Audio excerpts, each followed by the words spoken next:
You probably clicked on this video thinking, wow, I wanna make some cool text for my visuals.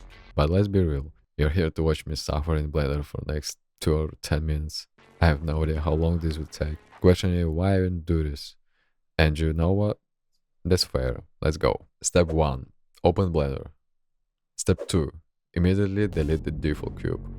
Oh wait, I don't even have one. Now we need to create a text object. Rotate it 90 degrees on the x-axis because for some reason Blender always spawns things in the most inconvenient way possible. Lift it up a bit so it's not halfway stuck in the ground, like my motivation to finish this tutorial. Have you ever just sat there and thought about how weird 3D software is? Like, whoever came up with the idea, yeah, let's make a program where you move random crap around in a fake 3D space and somehow that's gonna make sense.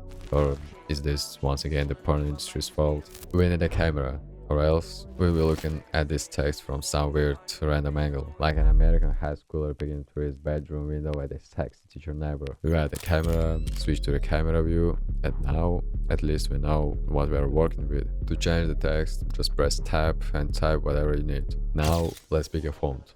You can find tons of cool fonts on that font, or even better, do some typography in Adobe Illustrator, but we are here to do things in the lazy way.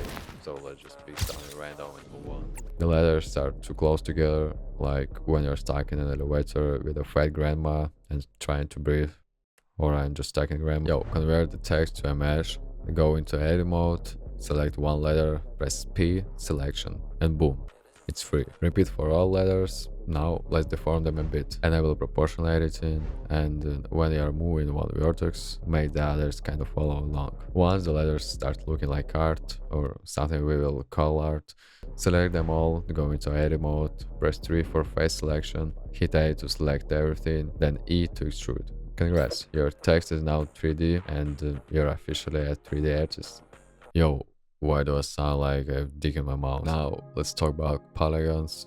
Right now, the text has almost none. It's smoother than a perfectly polished bowling lane for my ball. We need more geometry, so slap a mesh modifier on it, lower the voxel size, turn on smoothing, and suddenly the text starts looking well better. Copy the modifier onto the rest of the letters. Apply it, and boom.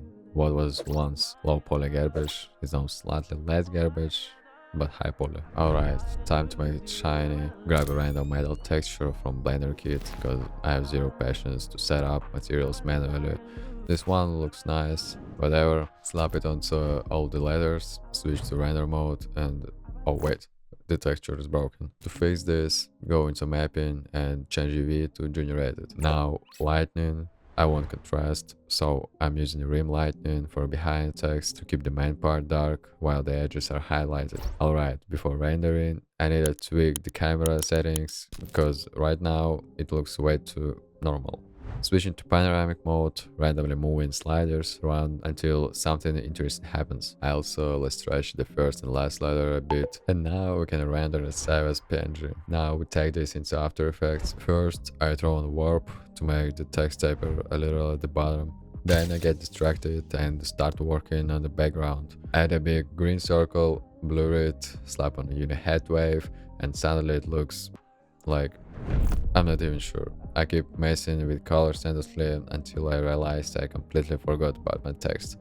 Just like my dad forgot about me. Alright, back to business. Let's add deep glow and magic bullet looks, crank the sliders until it starts looking decent. But the really game changer is the drop shadow. Now the text actually looks professional, like it was made by a human and not a robot. But that's a lie.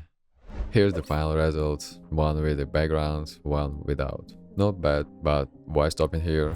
Let's take this text and drop it into a full-on 3D scene. To do that, we jump back into Blender and